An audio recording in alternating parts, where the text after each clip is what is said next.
Grok peut déshabiller des femmes à la demande si on lui donne une image. Et des hommes aussi, mais c'est plus utilisé sur les femmes. Vous me direz pourquoi. Grok, c'est l'IA d'Elon Musk. Elon Musk, c'est aussi Twitter. Quand on va sur Twitter, on peut faire des demandes à Grok. Et on a découvert que si on donnait une image d'une jeune fille à Grok, on pouvait lui dire retire-lui ses vêtements, génère-moi une image d'elle, comme si elle était en lingerie. Sur la plupart des IA, ces requêtes, elles sont bloquées. Mais sur Grok, bah non.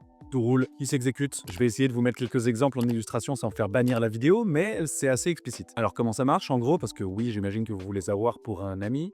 Vous fournissez simplement une image à Grok et vous lui dites remplace ses vêtements par de la lingerie et un string. L'IA va conserver le visage, l'arrière-plan, mais transformer les vêtements. C'est hyper bien fait. Je m'y attendais, ça allait arriver, mais ça me met mal à l'aise.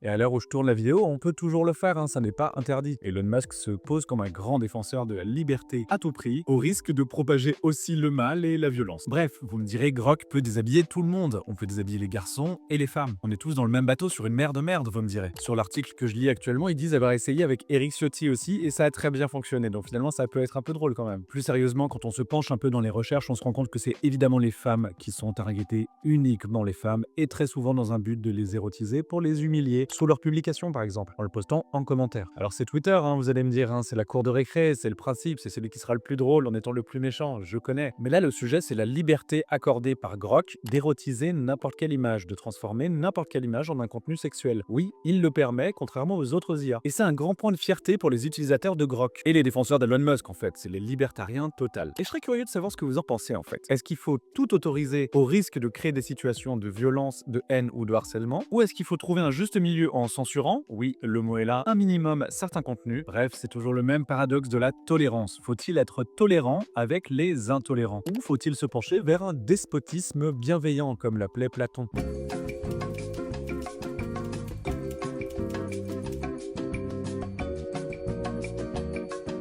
Mon point de vue sur le sujet, je pense qu'il est assez clair en fait. Vous pouvez me traiter de gaucho si vous voulez, mais je pense qu'il faut légiférer, réguler, encadrer ces trucs-là. C'est trop dangereux et on voit ce que donnent des humains avec trop de pouvoir et trop de liberté malheureusement. Parce qu'il faut comprendre que tous ces sujets de nouvelles technologies et de liberté sont liés. Quel encadrement on donne à ces nouveaux pouvoirs conférés à des géants de la tech? Quel cadre on crée pour éviter que les humains n'abusent? Quelle punition préparer contre les gens profondément malveillants ou simplement les trolls? C'est un tout nouveau monde qui est en train de se redessiner, c'est passionnant à mon sens, c'est la meilleure époque, mais pleine de violence. Faites attention à vous, ne postez pas de photos de vous en ligne, même habillés. Désormais, on peut vous déshabiller. Le despotisme bienveillant, ça je te la pique Platon. Dites-moi ce que vous en pensez, et je vous fais des bisous.